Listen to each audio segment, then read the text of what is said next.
Morning. Okay, we're going to get started. We're going to get started so we can move on with other things right in the day. Hopefully this will take about an hour, a little longer maybe. But we're here again this morning with the team. We want to introduce them in case you're not familiar with them. We have Steve Vieira, Assistant City Manager, Sony, Assistant to the City Manager, and then Yvonne, Human Resources Director. She's going to talk a little bit this morning. And then new to the meeting, and we have Chris also in the back with the, I guess, blue shirt, Chris? Yeah. And then we have a few other support staff as well. One thing new, you'll see a camera. That's one of our communications persons from the city. And the last week we were recording the meeting on WebEx. It's good for documentation in case somebody from the county wants to see what we said, or if we want to go back and see what we said, or if an employee's not here, maybe they're out at the mall or somewhere working. If they want to see what was said, that's why we're recording, just to let you know. But we want you to, don't be afraid by the camera, keep this dialogue up that we had for the past 2 weeks now, because it's very beneficial. And it's going to help the city, the community, it's going to help us as well. Yes, ma'am? Is there a way to do like a live stream? Because I have like staff who are able to attend like at every meeting. Okay, right. But maybe they can have opportunity to like send a chat or Yeah. something with a question. Yeah, the communications saying yes, we can. Can we do it today or will we? Not today. Okay. Okay, so the next meeting we can do that. Would it be like a Facebook live stream? Yes, Facebook or YouTube. Okay, great. Okay, so I just want to go over a couple of points that we're going to talk about today. And we do have, did we hand out the materials yet? Not yet. Okay, Ray's going to hand out the materials. So we have 3 or 4 things we want to talk to you about today. And this is our weekly meeting, right, to make sure you are informed about what's happened in the past week. This week, City Council met on Tuesday. We know that, right? And they approved that ordinance that created a health department in the city. And that was more so that we could create positions so that we can begin to advertise and fill those positions with you all here. So we're going to go over that this morning. We want to talk about the fact that we may need more than 90 days. We've talked about that. And we've had more conversation with the county, and Jenny just came in. Good morning, Jenny. Good morning. Jenny Dorsey, the county attorney in Oasis County. So we want to elaborate on that, and we're going to hand out also, we'll go over what the handout materials are with you in a moment. And then we want to talk about this meeting as being a standing meeting. We thought this week it probably just makes sense to have a meeting every Friday at 9 o'clock with this group, and we'll talk to you about kind of that protocol. And then the last thing is I just want to talk to you a little bit about what I'm learning this week. The mayor got a few of us involved in a Harvard leadership training seminar. It's a combination between Harvard University and Bloomberg. Michael Bloomberg, former mayor of New York. And so we're learning things over the next year. And one of the things we talked about this week with the Harvard professor is innovation. And that's a lot about what we want to do with this new department. And so I want to talk to you about what innovation means, see what you all think it means. It's kind of one of those terms that can have a lot of definitions, I think. So talk to you about innovation versus incremental improvement is the difference. And we'll probably do both in the new department. But I want to challenge us to think about how can we innovate and not just do the same thing, a little bit better, but almost radically change what we're doing.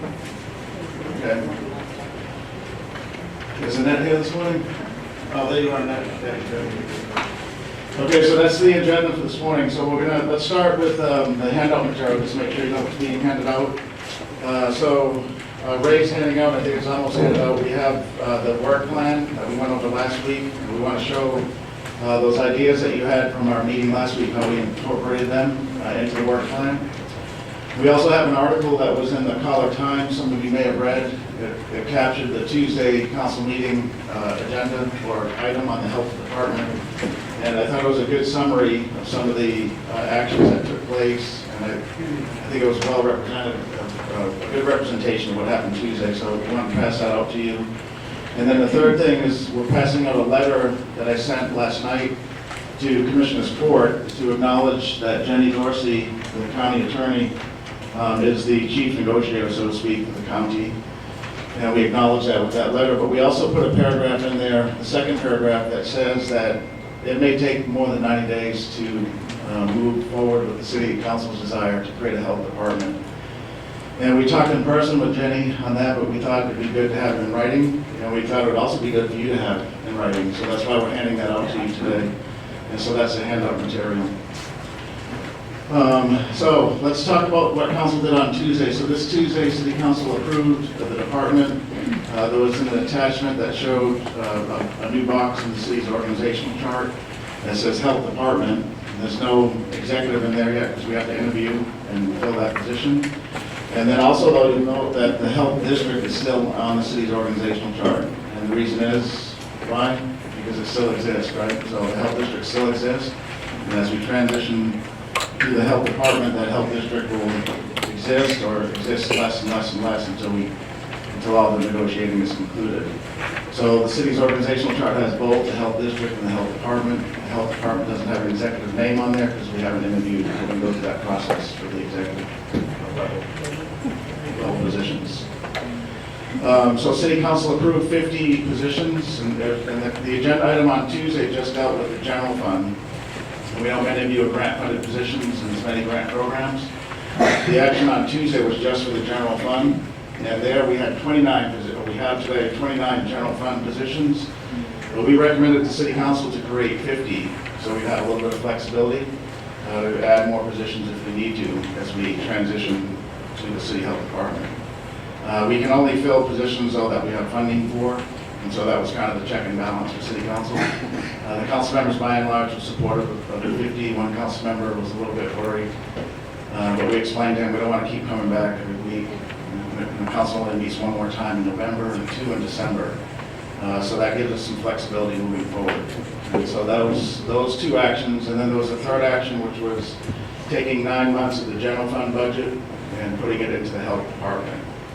And I think there's some flexibility there as well on how that's done. So we know that these are just beginning steps, and that as we move forward working with you all in the community, some of those things may change, the budget may change, the final number of positions will change, and so on. So it's just a starting point. We're not overly worried that this is it in stone, and then we're going to go back to council. Okay, so that's the first item. I want to just make sure you're aware, and then attached to one of your handouts is the college time story that kind of summarized, had some quotes from me as well, and some of the comments from council members. I think that's a good summary if you want to read it, or if an employee's not here, if you want to share it with an employee. Okay, any questions on that then, on the city council action? Okay, good. We don't anticipate going back to city council anytime soon, probably January, or maybe December, so we'll gauge that, just so you know. Okay, so, let me see, so Jenny's here, and let me talk about the standing meetings, and I'm going to talk about our discussion about the 90 days, and then I'm going to talk about pay ranges. Okay, so we did send that letter, and you all have a copy of it that acknowledges Jenny. We're going to meet with you every Friday at 9 a.m. and then every Friday at 1:30, to the extent possible, like that week of Thanksgiving. We won't meet because everybody's off on Friday. We're going to meet with Jenny and maybe the auditors from the county to continue our conversation. We've already begun it, and so that's going to be a standing meeting at 1:30 every Friday. Now, one thing we told Jenny and we told the Commissioners Court through that letter I sent last night, and we want to just reiterate it again with you this morning, is that the 90 days really is kind of a starting point, if you will. Some of the county commissioners, in fact, have personally talked to me, and they may have talked to you, and they said, you know what, I don't know if we can get it done in 90 days, the county, if we're going to be comfortable. And so they expressed the desire for us to consider and acknowledging that it may take more than 90 days, and we acknowledge that. So I put that in writing, and you all have a copy of it. We're going to try our best to get some things, or as much as we can, done in the 90-day period. But those things that don't get done or finalized, we'll continue to have the conversation and the negotiation with the county and you and the community until we get to that end point. We're not going to be boxed in on time necessarily, probably is the message. We are mindful though that the sooner we help to transition to the new model, the better for you and the better for the community. But at the same time, we want to be realistic with a partner that we've had for 40 years and see how can we make sure the county is served in a continual way, and that we're not disenfranchising that population, right? It's between 25 to 30,000 people that live in the county or outside the city limits. Okay? So, so I think so that covers that. You have the letter. One other thing we talked about too, before I talk about employee pay, is the county, and Jenny's talked about it, I think, as well. This is negotiated, but some of the commissioners have talked to me about it personally as well, which is that there's a concept out there where the city health department could provide services to the county through a contract. Right, and there's some models in there. That's why we're looking at the top 7 cities, but we also have Amarillo as an 8th city, and Brownsville is a 9th city that we're doing comparative analysis on. But the Amarillo model is one that I think Nueces County wants us to consider, which is that the city does all the health services that exist today, and then we contract with That Nueces hasn't County. been voted on. What's that? That has not been voted on. No, it hasn't been voted on. I no. don't want to make that representation, okay? Okay. From the county. Right, it's just something that some of the commissioners, I said, have talked to me about, and so that's a concept that's out there. As Jenny said, nobody's approved it, it's not a final thing, it's just a concept that's out there, so I want to make sure you're aware of it in case you hear it. Jenny, any questions on that? Jenny, you want to say anything on that? Nothing, we're learning, we're observing. Oh, yeah.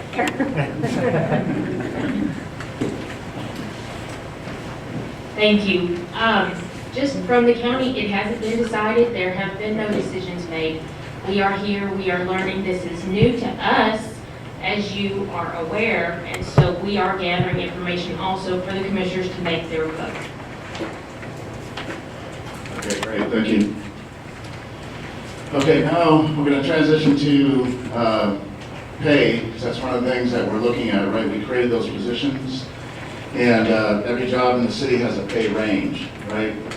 And this is one reason, there's many, that the city council and the city, myself, some of the executives recommended we have our own health department, which is that over the years, the city and/or the county have looked at pay ranges and have tried to bring pay ranges up to be commensurate with the local market or the state or the national market.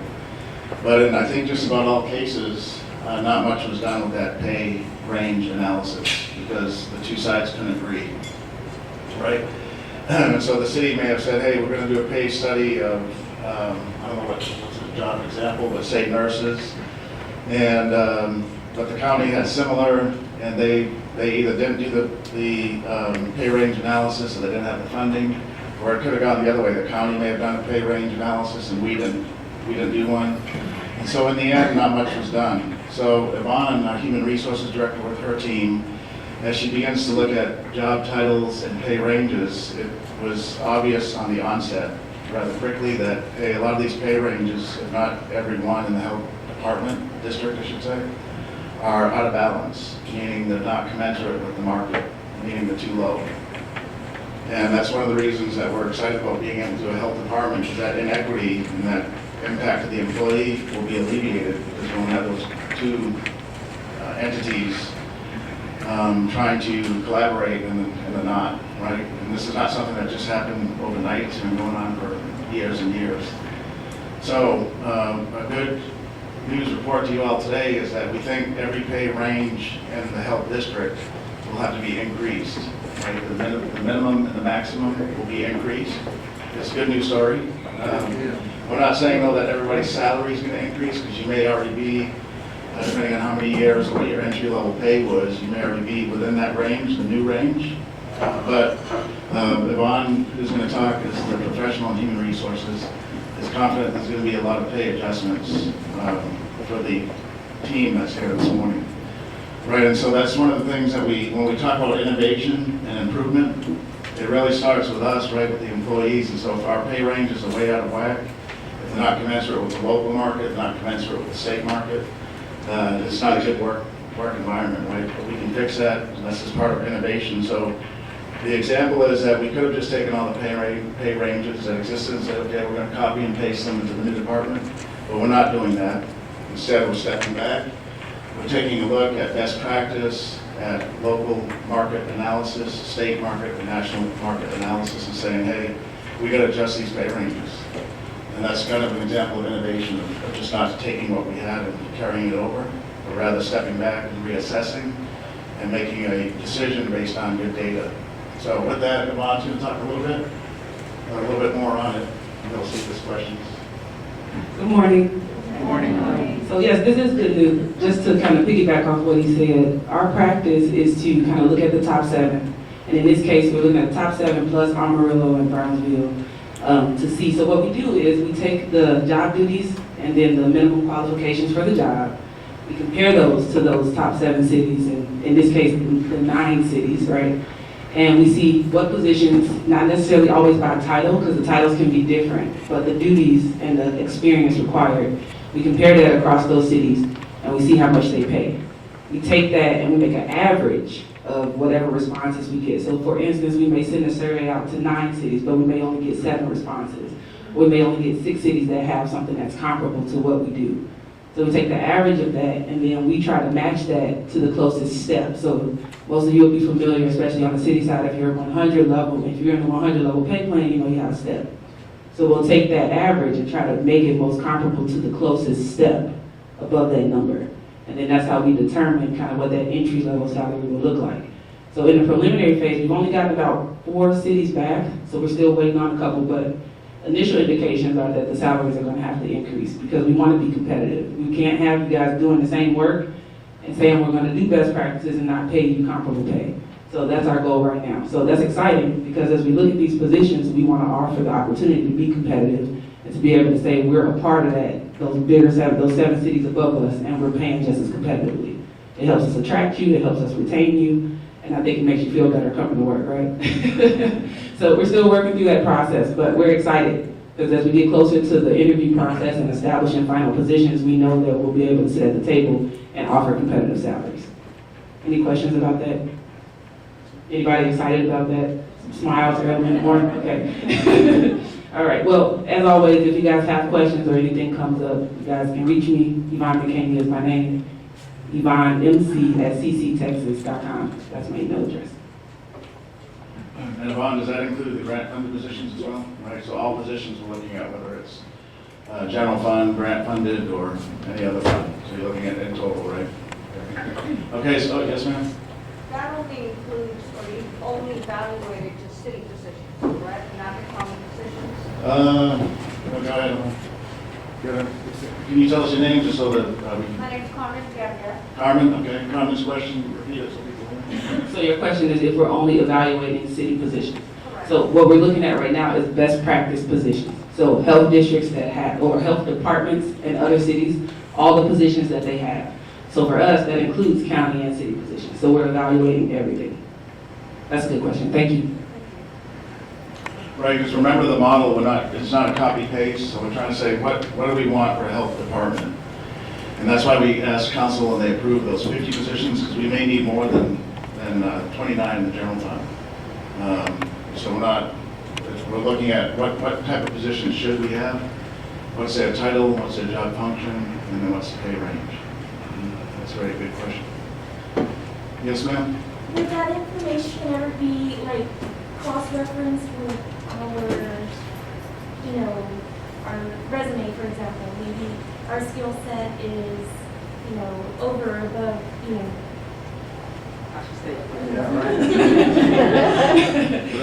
So yes, so the entry level salary is based off minimum qualifications. So when we talk about moving the range to move into a new range, we know what our new entry level is, right? So we'll take that and then say we look at your resume. I don't know exactly your position, but just general example, if the minimum qualifications is 4 years of experience and a bachelor's degree. Say for instance, so we know that that's the entry, that's the minimum that we're going to look for, so you're more likely to get paid entry level pay, right? If you have 7 years of experience, then we'll look at that above the entry. So most often we try to use points. So we'll say, hey, your bachelor's gives you 4 points, your experience gives you 3. We'll add 2 more for your extra years above the minimum, and then we'll add that into the salary. That's a very general example, but that's typically how it works. Okay? Any other questions? I'm like dancing for the seat. Great, thank you, Yvonne. Okay, so that's the update on the positions. Yvonne's just beginning, but you have a team that's working on it, and we'll keep you posted on the progress with that. Okay? Okay, so then the next thing on our agenda is to talk about the work plan. Everybody has a copy of the work plan. I'm not gonna go over it as we did last week in great detail, but we do wanna highlight, in fact, it is highlighted on the document, in yellow, those things that we added last week, based on the team's input, right? So when we look at program assessment, vector control analysis was brought up by somebody, and we added that in as a milestone, as a task, I guess, that falls under program assessment and evaluation. The second thing, financial and operational assessment, we put a new one in there highlighted based on your input last week, which was provide an update on the retention grant. Right, that's that grant that Annette did a good job getting from the state that provides retention pay over the next 2 years. So we'll provide an update to you on that. Let me see in the second page.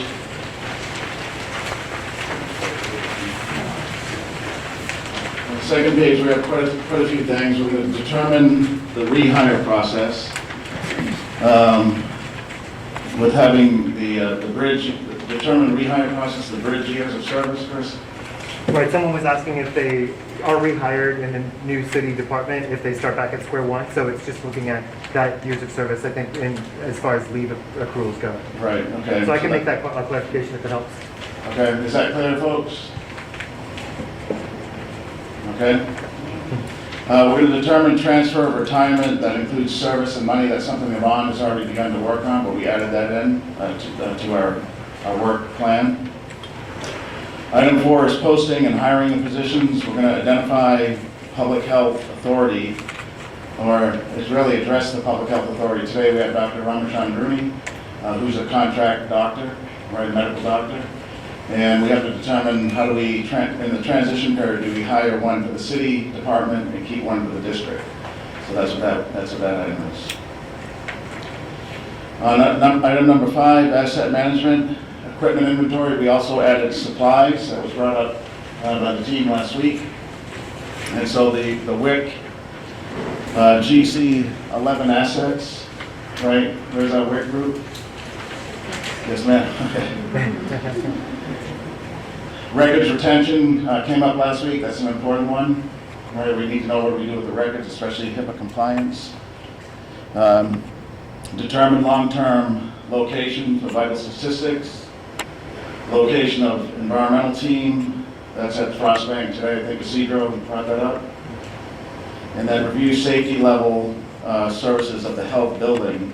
That includes the parking situation. Right, some comments made about it. When we turn the page, there's one other one, facility updates and deferred maintenance. We're going to look at that as well. All right, we had some good comments on that last week. And then under number 7, healthcare professionals work group. That's work is still ongoing. No additional comments from last week, but we'll be meeting with them, we think, within the next 2 weeks or so. There's a plan on that, right, Steve? Yes. Negotiations with the county. We're going to review the model of the county contract with city services. Chris, that one is what? I think that's based on the Amarillo model. Okay. All right, okay. That's the one Jenny talked about. And then update to the community. We're going to continue to provide COVID-related reporting to the community.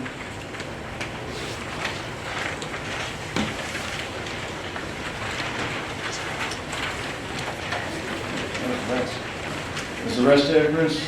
Okay, That's all. Okay, that's it. So that's the 10-point plan. Right. Okay. Okay, so with that, do we have any questions or comments? Yes, ma'am. Hi, my name's Griselda, I'm sorry, Okay. I didn't introduce myself earlier.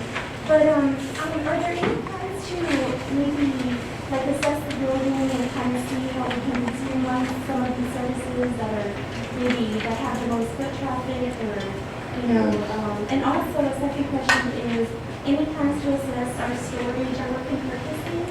So we have external storage here on site, and we have to store things at the city warehouse, and so we have things up in our gym area that are just, you know. Yes. Yeah. Right, okay, Chris, is it Griselda. Griselda. Okay, so the question is the facility itself here. Other facilities that we have, flow of the customer coming in, all that has to be analyzed. And Chris, we probably should elaborate a little bit more on the work plan on that.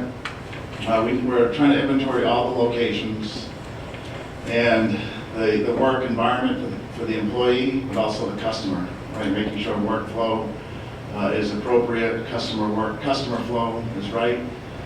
So we're looking at that to include records, retention, storage, and so on. Okay?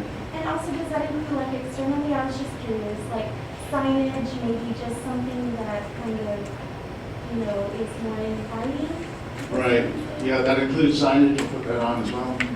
That's a good point. Signage, logos, everything. Yeah, signage, logos. Steve, you want to talk about the logo? Yeah, so that's a great question. So we've got the new image of the health department is going to be very important. So that signage, those logos that we're going to be putting out there, we're actually going to have a work group, and we're going to be asking for volunteers to help us with that. Our communications department has already begun to put some different logos together for us to look at. And so we've got copies of those, and what we're hoping to do is bring the group together so that we can, a small group, so that we can start to look at different ideas and see if we can pinpoint maybe a couple that we can produce to the rest of the group. And together, collectively, we'll come up with the new identity of our Corpus Christi Health Department. And so that's the goal for that. And that'll be widespread. It won't just be for the building itself. It'll be for the communication material that goes out to the entire city. Okay, good, thanks, Ms. Evelyn, that's a great question. Okay, we had some more questions, right? Some more hands raised. No more questions? Oh, yes, sir? Kevin Hensley, HIVSD Program Manager. So the city council meeting said that the transition team will work to determine which grants make sense for the city. Right. So kind of a two-part question is, first, how would you make that determination? And second, would you be open to having a collaborative meeting between yourself, county, and the managers of those programs to kind of explain sort of what it is we do, give you a more detailed explanation? Right, yes, what was your name again, sorry? Kevin. Kevin's question deals with grants, and the question is, how are we going to go about determining what the city keeps and what goes with the health district, right? And we haven't delved too much into that yet, but it is going to include a lot of conversation with people like Kevin and the team that's here. It's going to be conversation with Jenny and the county, conversations with Annette, the community, the granting agency. Yes, so it's going to be a lot of communication to be able to determine who gets what grant. Yes. Okay. Yes, ma'am? Does the city know what programs they're taking yet? No, we don't. So the first thing, remember on the work plan is to determine what are the programs, and which ones would be best for the city to take, or best for the community if the city takes. Maybe another way of saying that. Any additional? We have some more questions. Yes, ma'am, in the back. Good morning. I'm Jennifer with the environmental, we're the team that's over at Cross Main. Do you guys have an idea of when this timeline for us to move from that building into this building will happen?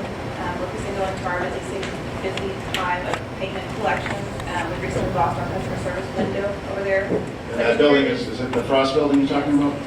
Cedar, were you going to say something else? I was going to say that currently, right now, the vital statistics office is at City Hall.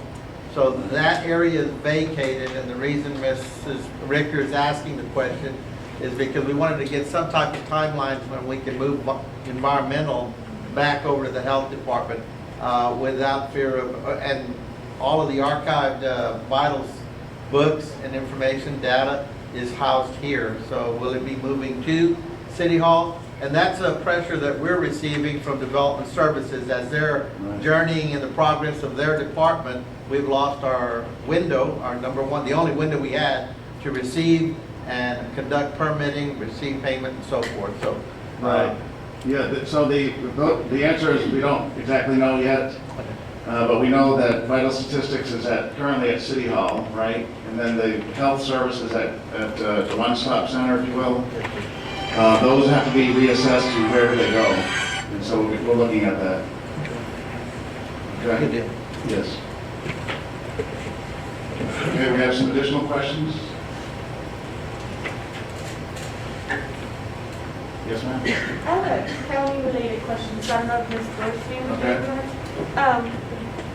Once the city withdraws, would we still be considered a health district, or would we be considered a department of the county, or?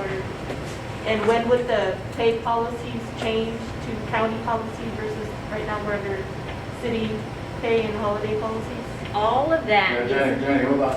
okay. Yeah, come up front. And then Miles may want to say a few words. Yeah. All of those questions are exactly what we're working on right now. As I said, the county commissioners have not voted and picked a direction. Right now, we are exploring what are the obligations and what are, what's the floor that we have to do, and what are the possibilities that we hope and dream to do. And that's what they're going to vote on. Okay, so once they pick a direction, we'll be able to start answering those questions. Miles, let's see if Miles is.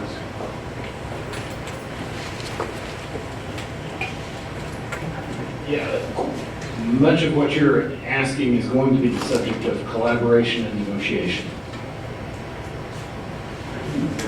That's it? Okay, Miles.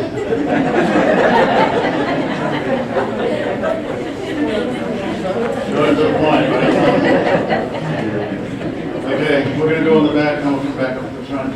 Yes, ma'am? Have there been any other updates to the retention grants? No, and I don't know if Annette, any other updates on the retention grant? We know that city council approved it, and the way the grant works, if Annette hasn't explained it yet, which I'm sure she has, but just to repeat here, is it'll be a quarterly payment for the next 2 years. So there'll be 8 payments. And the grant is to help retain people that are here. And so you have to work a quarter to get a retention payment. It's actually to retain people that have worked during the pandemic for the last 2 years, and we continue to retain them for the next 2 years because of the possibility the pandemic will continue. And so we may want to look at, changing that from a quarter to, the state didn't care, you could draw it all down initially. So, but with the city, we talked about maybe working it first and then paying the payment out. That's not a requirement of the state. You can get it every month. Just a lot more paperwork to do it every month, so we need to revisit that because of all these changes. It's a great question. We'll talk with payroll and finance about how we're gonna roll it out to people that are currently here that worked the last 2 years. Right, and Annette, what's the total grant amount again? The total for the city, because the county had their own, right? 1.55 on the What is city. it? 1.55 on the city side, 900,000 on the county side. Okay, 1.6 million approximately on the city side, and then the county they took a separate grant to the commissioner's court, Yes, 900,000. 900,000. So the program was approved as initially, when I said early, but we'll see if we have to make any adjustments to it based on the city council approved transition to the health department. Yes, ma'am? And expansion of that question, what is it going to be based on? Because I know that there's different. The retention grant? Yes, is it going to be based on, how y'all going to determine who gets what? And do you want to maybe? Yeah, so for Come on, the, let's read the microphone.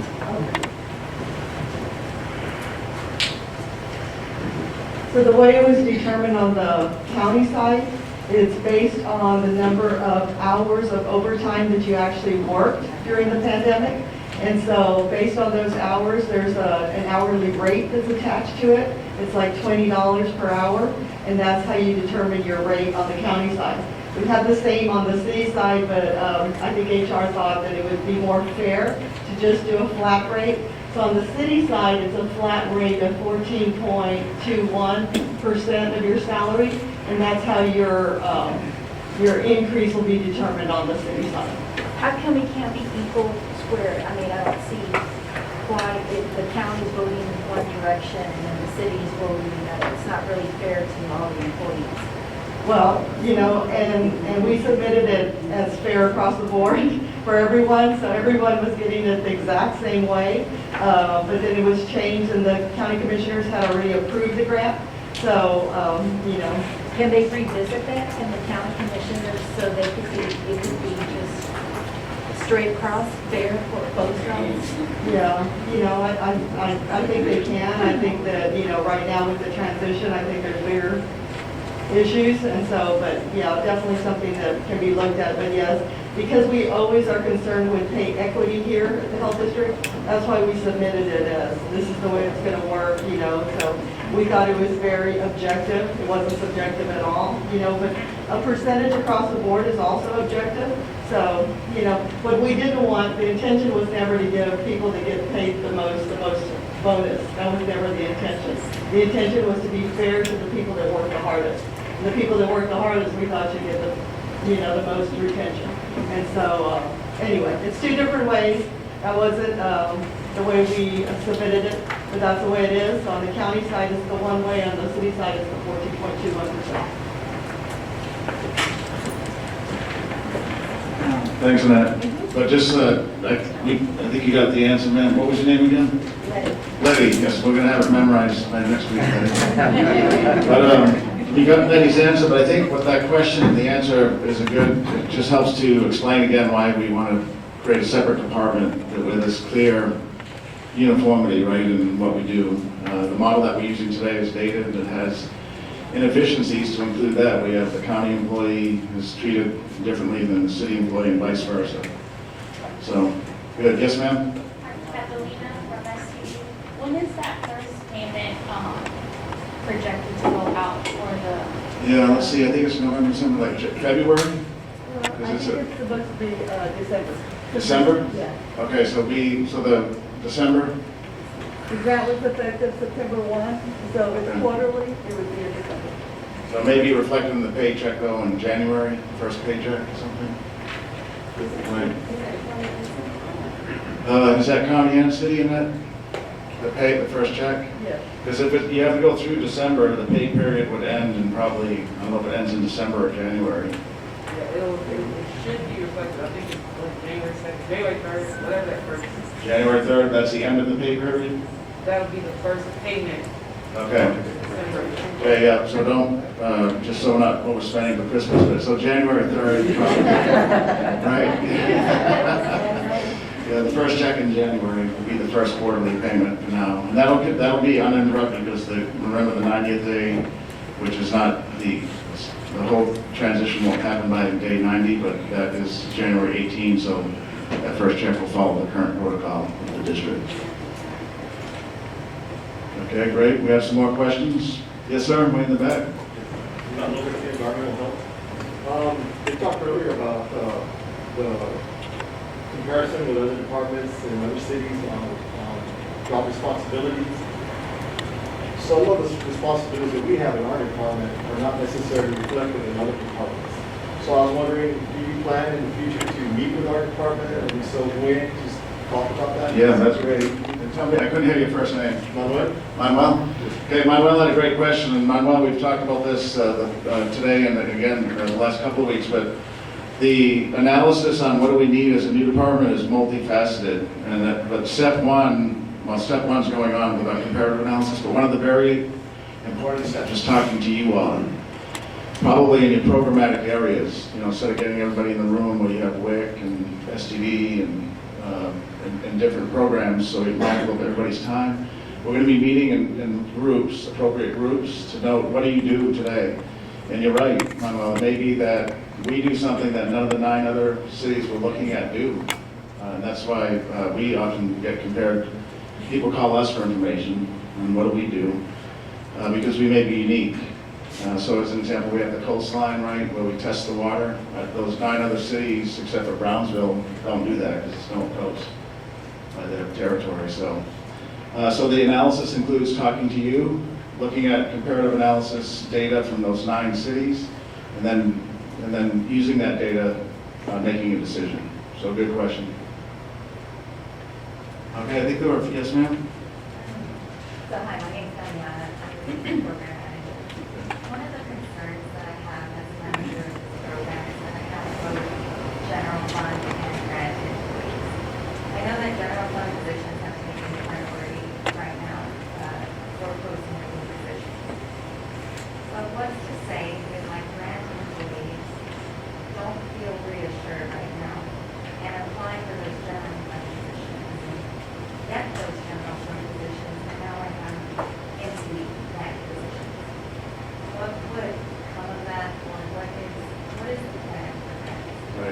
tell me anything in Damiana?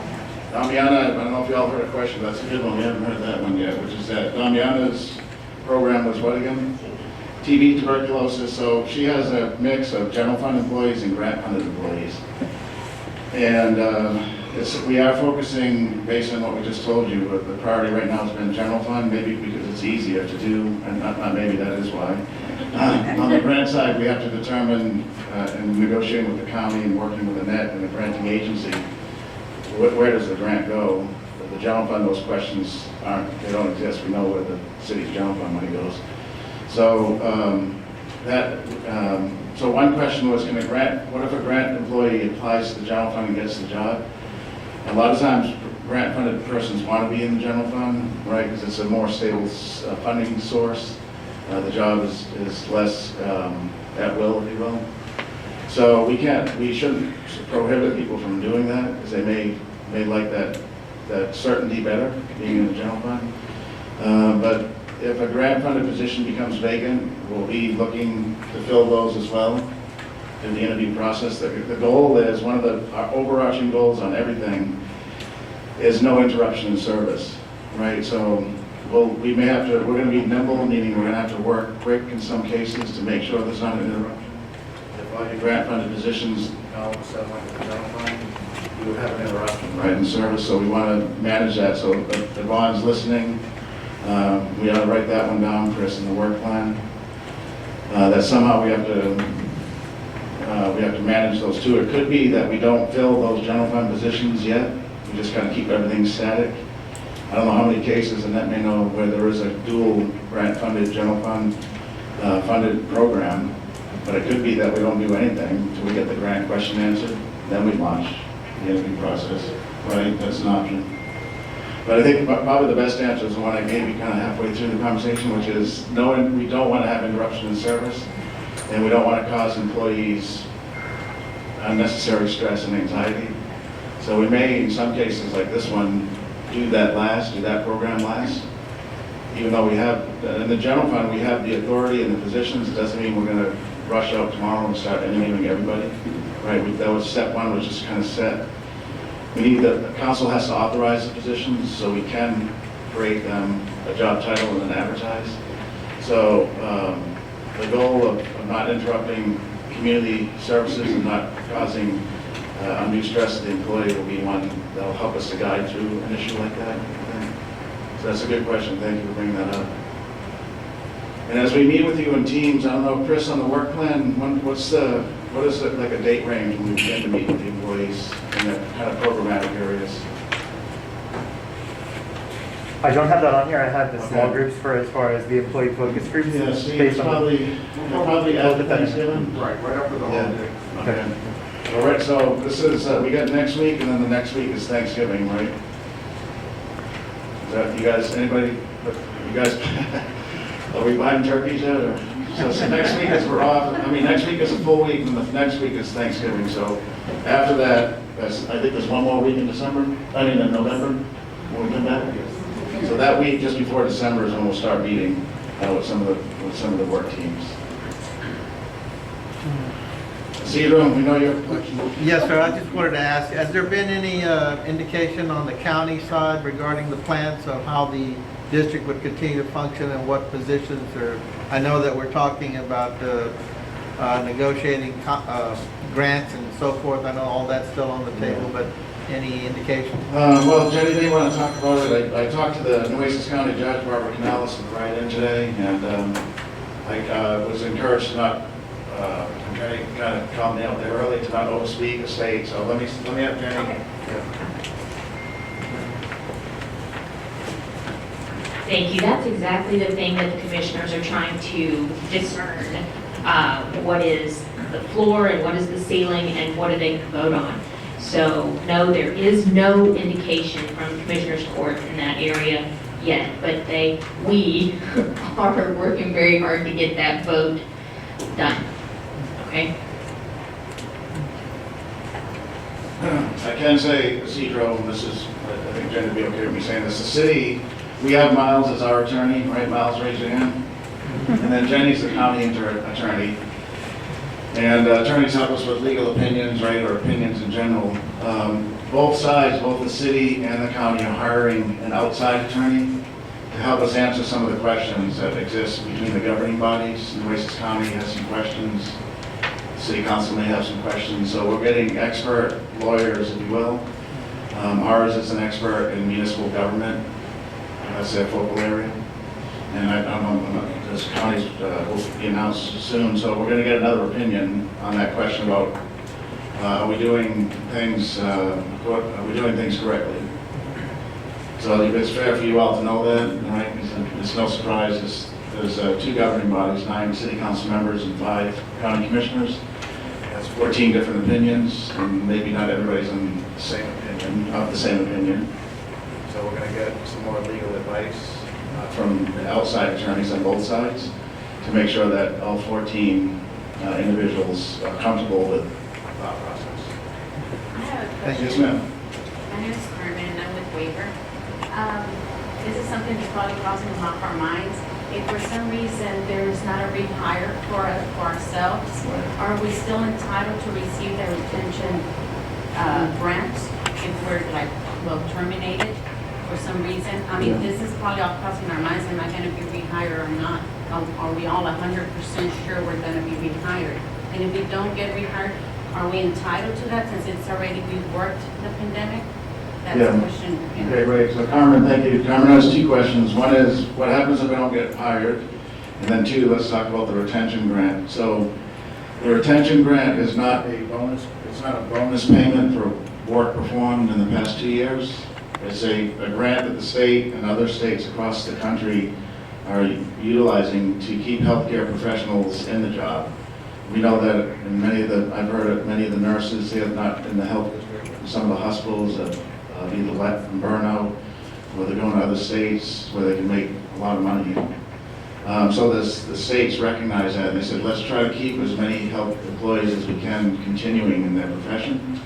So the grant is to do that, is to help people stay in the position for the next 2 years. And the way Annette designed it with the state is that it would be quarterly payments, so you'd work a quarter, get paid a retention payment, work another quarter, and so on for 2 years. So it doesn't take into account, and it's not reflective of, but we know you did a lot of work, it's not reflective of the past, it's rather keeping you going forward in the future. Does that make, is that right? A good point to raise is what happens if you don't get hired? We suspect that most of you, if not all of you, you're the experts, are going to get hired into the new positions that we create. But there could be a chance somebody doesn't for whatever reason. The city employees have a what do we call it? A RIF, right? A reduction in force, RIF policy. Many cities do. Where I came from, we had one. And it was used on a normal budget process. The positions were eliminated. The RIF policy came into place. So our policy is one that if you don't get selected for the job, doesn't mean we show you the door. What we do is help you with other like jobs in the organization to maybe place you or through an interview process into another position in another department. That includes identifying you as a candidate, as one that should be interviewed, helping you with a resume, helping you with an interview skills, that type of thing. Because we're a big organization, we have 3,500 employees and 28 departments, and that's to the advantage of any employee. If there's a reduction in force, it could happen not just in the health district, but it could happen for whatever reason. There could be a reduction in revenues, it could be a desire to no longer provide a program, say in the Parks Department. So that reduction in force policy is something that most cities have. And it's just that, which is that we look to see if there's some other jobs that are either similar or maybe the employee wants to try something totally new. The Human Resources Department and department heads or hiring officers are kind of put on alert that, hey, we got this employee, we're going to do the RIF policy, get them placed somehow. And this is city employees.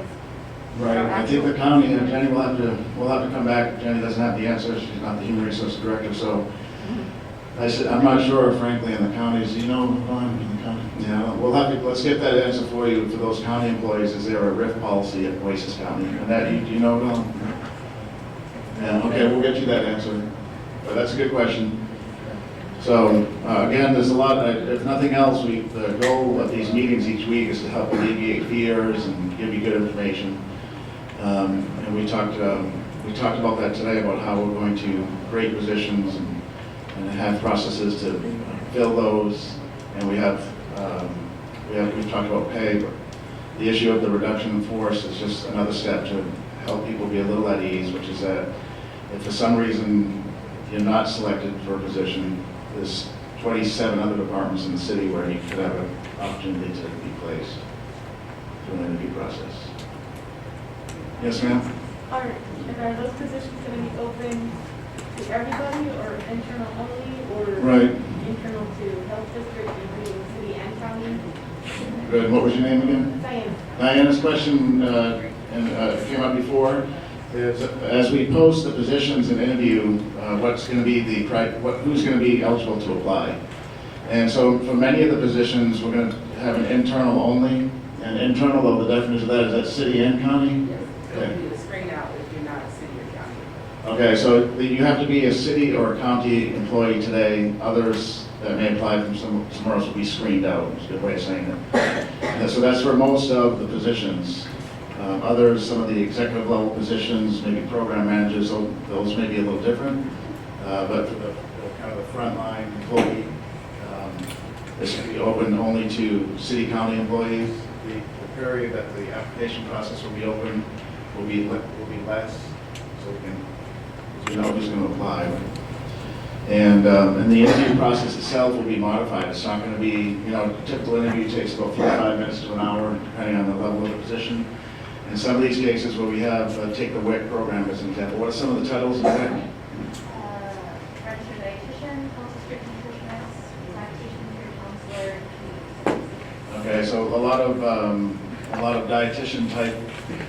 So it's kind of a light, not to say they're all alike, but there's some light job duties. And so that one, those interview processes will be short, like 15 minutes, 15, 20 minutes. And again, remember we talked about this before, that quote unquote having to reapply for the job is not a monumental task. We don't want you to go out and start getting coaches on how to interview, buying computers so you can create your resume again, right? Don't be overly concerned about it. It's just a way to have to fill the positions. We do want to kind of do some type of an interview process to make sure there's a process to fill the position. One thing in our business, and I think you all know it, is consistency is important, and following protocol or following procedures is important.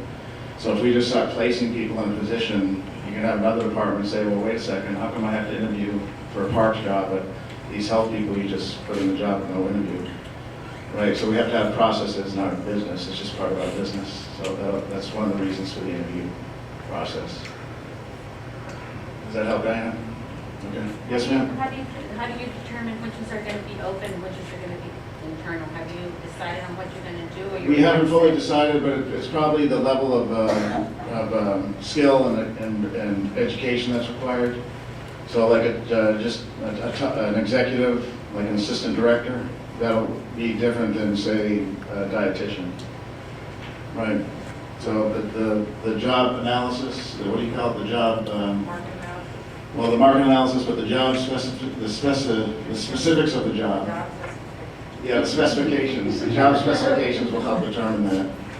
Right. So if you need a master's degree and 10 years experience, and that's the typical model for, say, an assistant director, that is going to be a little bit of a different process than a dietitian that may only require, I don't want to may only require, say, an associate's degree and 2 years experience. I know it's more than that, just as the example. But that's what Yvonne's doing today. She has a team. How many people in human resources, Yvonne, helping you on this? 26. Well, I have a team of 26, but it's 4 of us working on it. There's 4. So she has 4 identified people in human resources on top of with you, or in addition to you? Yes. So it's a team of 5 in human resources that are currently working on this. Yes, ma'am? Catalina again, and I guess my question is going to be more directed to Ms. Woodsie. Yes, sure. So the positions are being reviewed by the city, and that's been made clear, but is the same process being done on the county side? with just the positions of the county? And if so, are we going to be having a meeting to update us on their plan of action for us?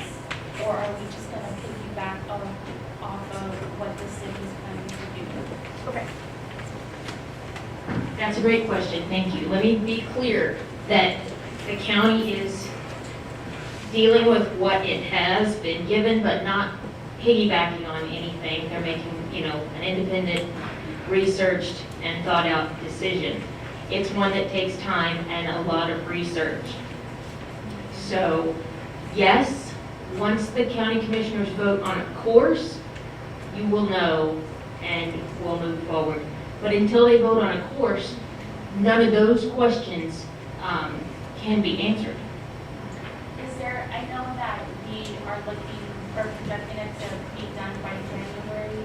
Is there plans to it be voted in like here in the next few weeks, or is it just still up in the air?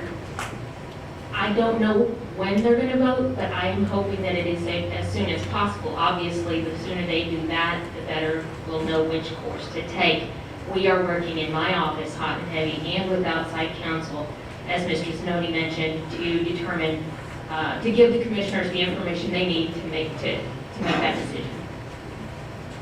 And input from you guys is welcome as well. I know I've already received some. Yes. My question to you is regarding the information that's given to the county commissioners. I just started seeing some of the county commissioners meetings, and it seems to me they're not aware of anything that the health district has done, is doing, or has done in the past. And frankly, I was kind of disappointed in that. And I'm hoping that you can go to them and show them what we do and what we have done in the past. Okay, now I know Annette has been working closely in this process with the county judge. I answer the legal questions of what are the obligations of the county and what are the possibilities for the county. And so I believe that would be great for you all to come in and educate the commissioners. But as far as, I can help facilitate that, but that's not within my lane. How much information is given to them so they're prepared to be able to make a vote on these decisions prior to them going into the meeting? I think they'll decide when they think they have enough information, so as much information as you guys can send our way, the better. Yes, ma'am. Has the county bought a building yet? No. Not talking that thing?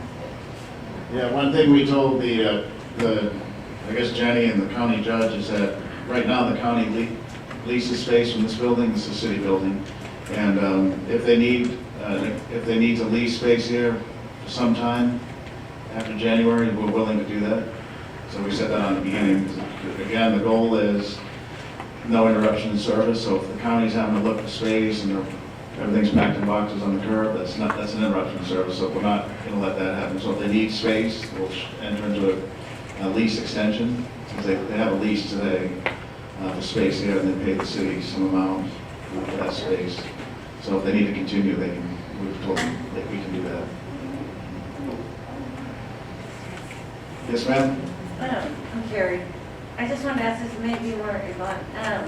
I've noticed that you kind of mentioned degrees with the positions. Right. Is it going to be also experience in lieu of a degree? Yes, right, that's true, Okay. yeah.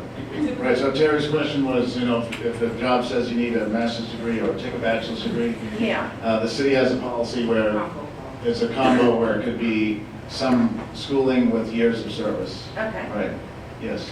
We Okay. call it combo, you call it combo clause? Combo clause, Okay. right. Okay. Yeah. Yes, ma'am? Alright, so when you guys start after the holidays meeting with the focus groups with each individual program, at this time it'll just be the city programs, or will you be meeting with the county programs as well? It'll probably be both, yeah, right, because remember, that's why we created those 50 positions, and it may be that we replicate service that a county position had in the past, or a program that we think we need to expand upon. And so it's going to be both. We want to understand the business model in total. We can't just say we're only going to focus on the city and whatever the county did, right? Because we want to understand, and so that we can reshape the new department. So it's important for us to understand the whole district's role, so be both city and county employees. And that's why county employees are here this morning, right? How many county employees? Just raise your hand. Right, we appreciate you being here. We know I'm the city manager and Jenny's representing the county, but we want everybody to be together. I last week checked with Judge Canales as kind of the chief executive over there, if she'd be okay if we talked to county employees, and she said no problem. She would have been here today, in fact, the judge, but they had commissioner's support. So. Okay, good. Do we have, thank you. Yes, ma'am? I have a question about pay quality. If your salary or your job is determined that it needs to be brought up in pay, so let's say your grant can't sustain that increase, would that like null it, or would you find funding somewhere else? That's good. What was your name again? My name is Valerie. Valerie's question was, what happens if the grant can't afford a new salary range, right? That's a good question. I don't know if we have the answer, but. We have to reach out and see if they can afford that cost. Okay, the granting agency, we'll call them. In the past, they can say, hey, we can't do it now, we do it in this amount of time, or we won't be able to do it at all. So sometimes that is a limit, and we just try to find a balance in it. So it may not be all or nothing, but they can probably absorb it by some amount. Or you could get us the granting agency to give us more, change the scope of the program. I think the goal would be to default to try to get that pay up. So it could be that you stop doing something in the grant so that you can turn those dollars to salary, you ask for more money from the granting agency. And I hate to say this one, but I will, because we'll look at it, the general fund could compensate. You know, say the grant can only fund so much, we need 10 more thousand, the general fund, they could, that's an option we can look at. Yeah, we haven't had a whole lot of issues with that before. Usually there's some flexibility. Yeah, that was a great question, thank you. We have some more questions. I do want to spend a little bit of time talking about innovation, so let's take a few more questions, and then we'll. Yes, Griselda. Griselda, yes. What does this future look like for the residents? Like, right now, there's a divide, right? They're trying to create two different departments. And what does the future look like if the services are offered both city and county? Would the city ever have to maybe start screening, who they're servicing, if they're city residents, or should they really go to the county for that type of service, even though we offer it as well? What does that look like for them? That's a good question, Griselda. The question is, what's the future going to look like for the either city resident or the county resident? And say the city department and the health district provided similar services, which one do they go to? Is one maybe better than the other one? Those are all to be determined. As we do this analysis of the 9 cities in Texas, we're going to probably see some of that. There may be some overlap. There may not be.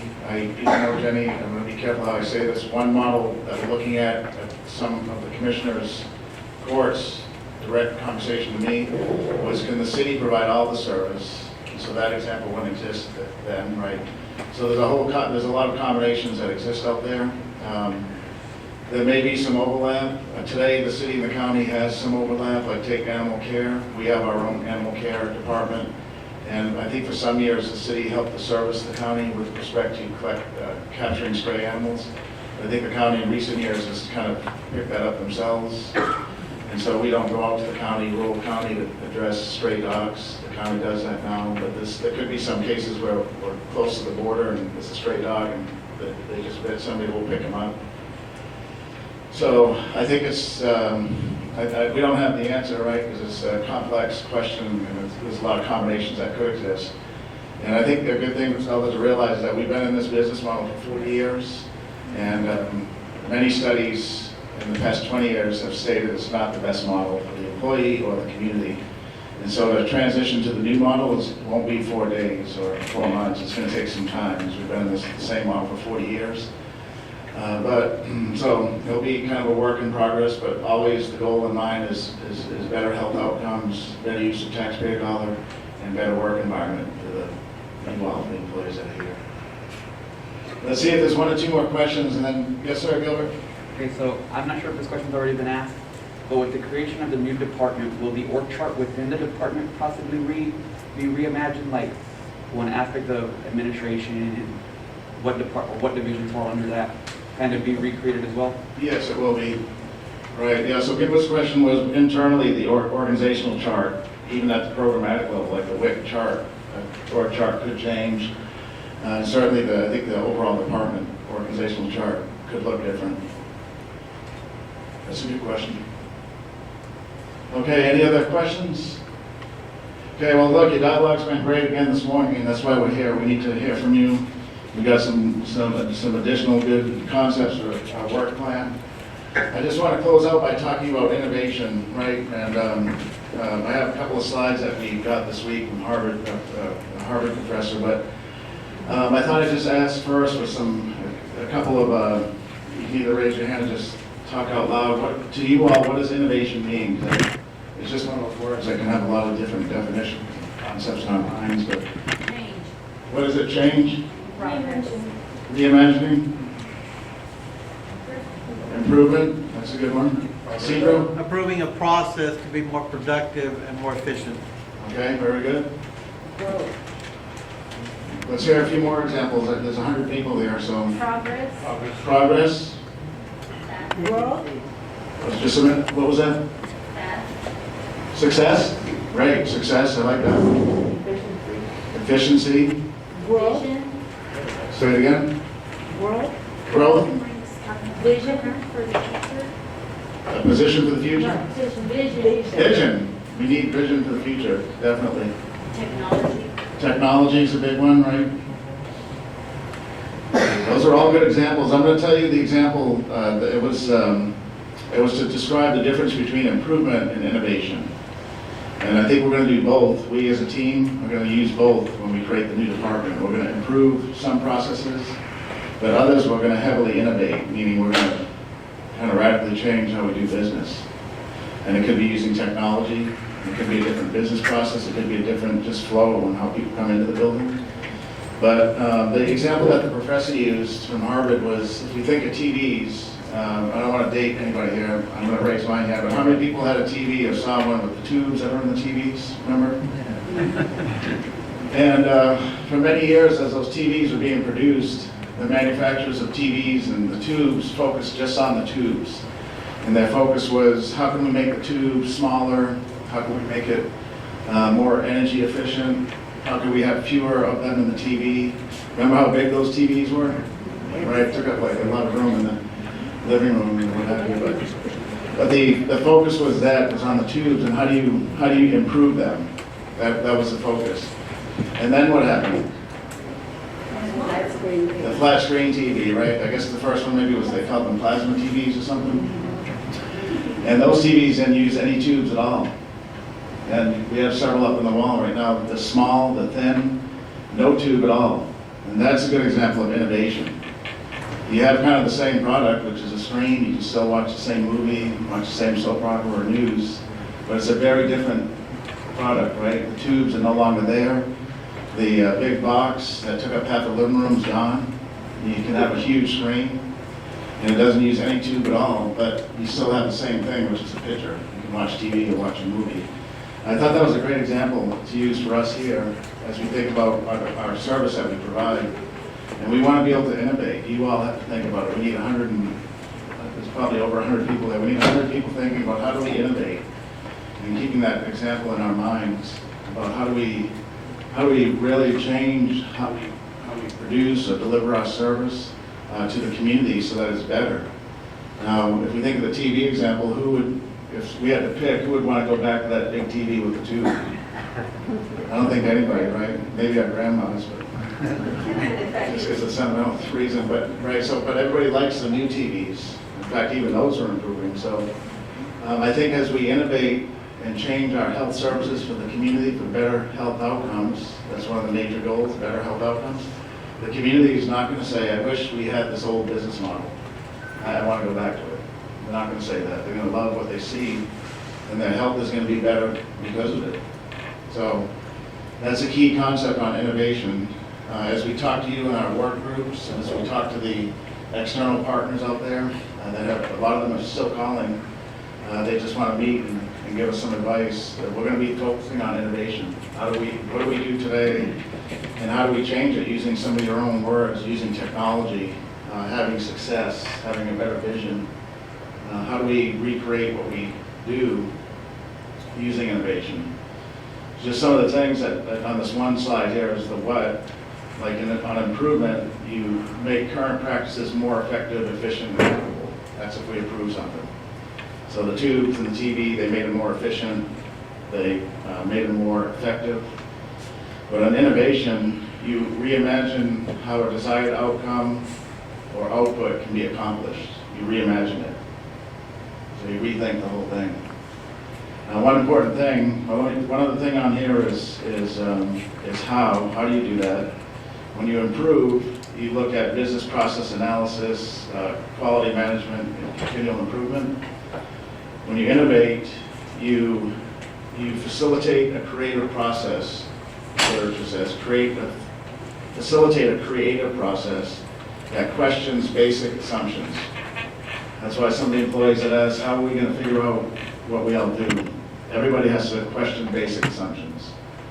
Meaning, let's think about what we do every day. And we want to bring in new and diverse voices and expertise into the design process. That's why we're meeting with you. That's why we're meeting with external partners that maybe haven't been talked to for many years. So we bring in new and diverse voices. And that word diverse is important. That's why we're looking at 9 cities, 7 cities above us in population, Amarillo and Brownsville. Those are new voices. And so those, with questioning our basic assumptions, is how we can, that's one way we're going to innovate. And in the end, we're going to have better health outcomes for the community, right? There's a few other things, but I think those are the key things for this morning on innovation. One other thing, though, that's critical, and that I want to talk to you about, which is when you do innovate, the professors told us, and we know it from our experience, is that failure can happen. Right? You can make a mistake. If you're trying something brand new, if we're trying a new flow process and how people come into the building to receive services, something could go wrong. Maybe we didn't figure out that we needed an ADA elevator or something, right? Somebody's like, man, you didn't figure that out? So that could be considered a failure or a mistake, right? But those will happen. And I want to encourage you, that's part of the innovation, is that's going to happen. There's no doubt about it. But that small stumbling block, if you will, is not significant enough to not be innovative, because we know that the end result is much better than that, right? Which is better health outcomes and better work environment for our employees. So think about that some more. I'll try to bring some more information as we meet, and when we meet in our smaller groups. Again, just going all the way back to the beginning of the meeting, when we talk about the positions and the pay range, we're not just copying and pasting, right? Not just taking that tube and putting it back in the big TV. We're looking at what job titles do we need? What do they have out there in these 9 cities? And what do we have here for a 10th one? And what's the best one? And that's what we're going to create. It's a small example, may not be the best in innovation, but it's not just doing what we always did and we're just going to do it now under a different name, different color t-shirt or something like that.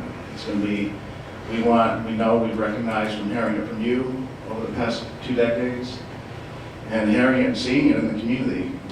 We think that we need better health outcomes for our community. That includes all of Nueces County and frankly, a lot of the coastal bend, right, that utilizes our services. We need that, and so we're not going to get there if we just do the copy and paste or cut and paste. What we want to do is critically analyze what we do and challenge some of those basic assumptions to see how we provide it in a different way, resulting in better outcomes. Anybody like that idea? Right, I'm not a professor, but that was my best shot for today. It's a good concept. We've been, we do it. You get probably doing it without even knowing sometimes, but the point I'm making is that a big part of what we're going to do in the new model is look at innovation and recreate what we're doing today. Because if we just do the same thing, there's no point. Let's just stay as we are. Okay, anybody want to add anything to that? Anybody have any ideas on innovation or additional thoughts? Anybody think, are we excited about using innovation, Gilbert? Is there going to be a work group for? Yeah, oh, great, thank you so much. So we have the work groups, this came up in our meeting this week with the internal team, but, so we have work groups that'll be programmatic, right? Like STD, the WIC, that's gonna be a program, two programs. But we're gonna ask for volunteers on one on innovation that'll be cross-cutting. So again, last week Steve Vieira was our contact person for things like logos and other things. But we're gonna create a team, and it can be as big as it needs to be, because we want volunteers. So if somebody here wants to volunteer, hopefully many of you do, as Gilbert said, on an innovation team, we're gonna have one, we're gonna create one, and it's not gonna be programmatic specific, although when we work in these small work groups, we'll be talking about innovation, but for the entire department, we wanna have a work group that focuses on innovation as we create the department going forward. So if you wanna volunteer in that group, contact or email or contact Steve Vieira, Assistant City Manager, and let him know. And if you, we'll talk about it again next week to see if maybe there's an employee that's not here today that's here next week. So we'll keep that open. They'll probably start around that after Thanksgiving time frame. And that's a good one. Thank you, Gilbert. We sure did have that on our work line. Yes, ma'am. This might be a dumb question. No, it's not. But those teams that you just said to, about Steve to join, does it matter if you're a county or city employee? No, it doesn't, right. So we're, that goes out to county employees as well. Okay, so city and the district employee, every district employee is part of this process. Okay, thank you for that clarification. Okay, we're gonna close the meeting for this Friday unless there's any other comments from the group. Okay, thank you for staying positive. Again, maybe two concluding comments. One is Steve Vieira is open to a policy. You guys have his email address, steve.vieira, steve at cctexas.com. And then I told you last week, and it's still true, that if you want to talk to me, come up to the city hall, give me a call. My door's open. My assistant will help get you in. Anybody want to come up? I talked to some of the employees recently when I was getting swabbed to be able to go to that training session. And just that 5-10 minutes of talking to them really helped me to see things a little bit differently. And so the conversation is two ways. It helps us understand, but also may alleviate some of your fears and concerns. So, okay, so the mic is dead at this point. That must be right. So we'll see you all next week. Okay. Thank you.